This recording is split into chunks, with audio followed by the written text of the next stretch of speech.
ഈശോമിശിഹായ്ക്ക് സ്തുതിയായിരിക്കട്ടെ. യൂദിത്ത് 16-ാം അധ്യായം. യൂദിത്തിൻ്റെ കീർത്തനം. യൂദിത്ത് ഇസ്രായേൽ ജനത്തിൻ്റെ മുമ്പിൽ നിന്നുകൊണ്ട് കൃതജ്ഞതാസ്തോത്രം ആലപിച്ചു. ജനം ആ സ്തുതിഗീതം ഉച്ചത്തിലേറ്റു പാടി. യൂദിത്ത് പാടി: എൻ്റെ ദൈവത്തിന് തമ്പുരു മീട്ടി ഒരു ഗാനം ആരംഭിക്കുവിൻ. എൻ്റെ നാഥന് കൈത്താളം കൊട്ടി ഒരു നവകീർത്തനം ആലപിക്കുവിൻ. അവിടുത്തെ പുകഴ്ത്തുവിൻ, അവിടുത്തെ നാമം വിളിച്ചപേക്ഷിക്കുവിൻ. ദൈവമാണ് യുദ്ധങ്ങളെ തകർക്കുന്ന കർത്താവ്. എന്നെ പിന്തുടർന്നവരുടെ കൈകളിൽ നിന്ന് അവിടുന്ന് എന്നെ രക്ഷിച്ചു. ജനത്തിൻ്റെ മധ്യത്തിൽ അവിടുത്തെ പാളയത്തിലേക്ക് എന്നെ നയിച്ചു. വടക്കുള്ള പർവ്വതങ്ങളിൽ നിന്ന് അസീറിയക്കാരൻ ഇറങ്ങി വന്നു. എണ്ണമറ്റ യോദ്ധാക്കളുമായി അവൻ വന്നു. അവരുടെ സമൂഹം താഴ്വരകളിൽ നിറഞ്ഞു. അവരുടെ കുതിരപ്പട കുന്നുകളെ മൂടി. എൻ്റെ നാട് അഗ്നിക്കിരയാക്കുമെന്നും യുവാക്കളെ വാളിനിരയാക്കുമെന്നും പൈതങ്ങളെ നിലത്തടിക്കുമെന്നും കുട്ടികളെ ഇരയായി പിടിക്കുമെന്നും കന്യകകളെ കൊള്ളമുതലായി കൈക്കലാക്കുമെന്നും അവൻ അഹങ്കരിച്ചു. എന്നാൽ സർവശക്തനായ കർത്താവ് ഒരു സ്ത്രീയുടെ കയ്യാൽ അവൻ്റെ പദ്ധതികൾ തകിടം മറിച്ചു. യുവാക്കളുടെ കരങ്ങളല്ല അവരുടെ ശക്തനെ വീഴ്ത്തിയത്. മല്ലന്മാരുടെ മക്കൾ അവനെ തകർത്തില്ല. അതികായന്മാർ അവൻ്റെ മേൽ ചാടി വീണില്ല. എന്നാൽ മെറാറിയുടെ പുത്രി യൂദിത്ത് വദനലാവണ്യത്താൽ അവനെ കീഴടക്കി. മർദ്ദിതരായ ഇസ്രായേൽ ജനത്തെ ഉദ്ധരിക്കാൻ അവൾ തൻ്റെ വൈധവ്യ ദുഃഖം മറച്ചുവെച്ചു. മുഖത്ത് സുഗന്ധദ്രവ്യങ്ങൾ ലേപനം ചെയ്തു. ശിരോഭൂഷണം കൊണ്ട് കേശം ബന്ധിച്ചു. അവനെ വശീകരിക്കാൻ നേർത്ത മേലങ്കി ധരിച്ചു.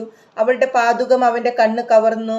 അവളുടെ സൗന്ദര്യം ഹൃദയത്തെ കീഴ്പ്പെടുത്തി. വാൾ ഗളത്തെ വിച്ഛേദിച്ചു. പേർഷ്യക്കാർ അവളുടെ ധീരത കണ്ട് വിറച്ചു. മേദിയക്കാർ അവളുടെ ധൈര്യം കണ്ട് ഭയചകിതരായി. പീഡിതരായ എൻ്റെ ജനം ആനന്ദത്താൽ ആർപ്പു വിളിച്ചു. ബലഹീനർ അട്ടഹസിച്ചു. ശത്രുക്കൾ വിറച്ചു.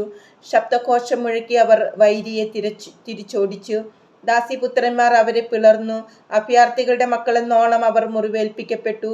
എൻ്റെ കർത്താവിൻ്റെ സൈന്യത്തിൻ്റെ മുമ്പിൽ അവർ നശിച്ചു. ഞാൻ എൻ്റെ ദൈവത്തിന് ഒരു പുതിയ കീർത്തനം ആലപിക്കും. കർത്താവെ, അങ്ങ് ഉന്നതനും മഹിമയാർന്നവനുമല്ലോ. അത്ഭുത പരാക്രമിയും അജയനുമല്ലോ. അങ്ങയുടെ സൃഷ്ടികളെല്ലാം അങ്ങയെ സേവിക്കട്ടെ. അങ്ങ് കൽപ്പിച്ചു, അവ ഉളവായി. അവിടുന്ന് ആത്മാവിനെ അയച്ചു, അത് അവയ്ക്ക് രൂപമേകി. അവിടുത്തെ സ്വരം അപ്രതിരോധ്യമാണ്. പർവ്വതങ്ങളുടെ അടിത്തറ തിരമാലകൾ കൊണ്ടിളകും. അങ്ങയുടെ മുമ്പിൽ പാറകൾ മെഴുകുപോലെ ഉരുകും. എന്നാൽ അങ്ങയുടെ ഭക്തരോട് അങ്ങ് കരുണ കാണിച്ചു കൊണ്ടിരിക്കും. സുരഭില കാഴ്ചയായി അവിടുത്തേക്ക് അർപ്പിക്കുന്ന ബലി നിസ്സാരം. ദഹന ബലികൾക്കുള്ള കൊഴുപ്പ് എത്ര തുച്ഛം. എന്നാൽ കർത്താവിൻ്റെ ഭക്തൻ എന്നേക്കും വലിയവനായിരിക്കും. എൻ്റെ ജനത്തെ എതിർക്കുന്ന രാജ്യങ്ങൾക്ക് ഹാ കഷ്ടം. വിധി ദിനത്തിൽ സർവശക്തനായ കർത്താവ് അവരോട് പ്രതികാരം ചെയ്യും. അവരുടെ ശരീരങ്ങളിലേക്ക് തീയും പുഴുക്കളും അയക്കും. വേദനയാൽ അവർ നിത്യം വിലപിക്കും.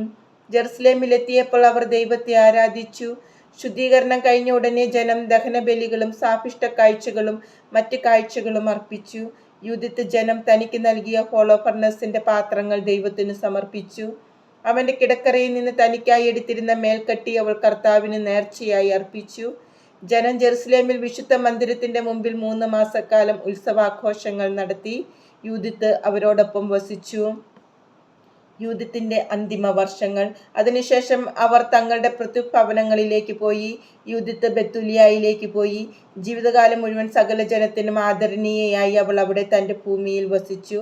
അവളെ വിവാഹം ചെയ്യാൻ പലരും ആഗ്രഹിച്ചു. എന്നാൽ തൻ്റെ ഭർത്താവ് മനാസെ മരിച്ചു പിതാക്കന്മാരോട് ചേർന്നത് മുതൽ ജീവിതകാലം മുഴുവൻ അവൾ വിധവയായി കഴിഞ്ഞു. അവളുടെ യശസ് നിരന്തരം വർദ്ധിച്ചു വന്നു. വൃദ്ധയായി 105 വയസ്സുവരെ അവൾ ഭർത്തഗൃഹത്തിൽ വസിച്ചു. അവൾ തൻ്റെ ദാസിയെ സ്വതന്ത്രയാക്കി. യൂദിത്ത് ബെത്തൂലിയയിൽ വെച്ച് മൃതിയടഞ്ഞു. ഭർത്താവായ മനാസയെ അടക്കിയ കല്ലറയിൽ അവർ അവളെ സംസ്കരിച്ചു. ഇസ്രായേൽ ജനം അവളെ ഓർത്ത് 7 ദിവസം ദുഃഖം ആചരിച്ചു. അവൾ മരിക്കുന്നതിന് മുമ്പ് സ്വത്തുക്കൾ ഭർത്താവായ മനാസയുടെ ഉറ്റ ബന്ധുക്കൾക്കും തൻ്റെ ഏറ്റവും അടുത്ത ചാർച്ചക്കാർക്കും വീതിച്ചു കൊടുത്തു. യൂദിത്തിൻ്റെ കാലത്തോ അവളുടെ മരണത്തിനു ശേഷം ദീർഘകാലത്തേക്കോ ആരും ഒരിക്കലും ഇസ്രായേൽ ജനതയെ ഭീഷണിപ്പെടുത്തിയിട്ടില്ല.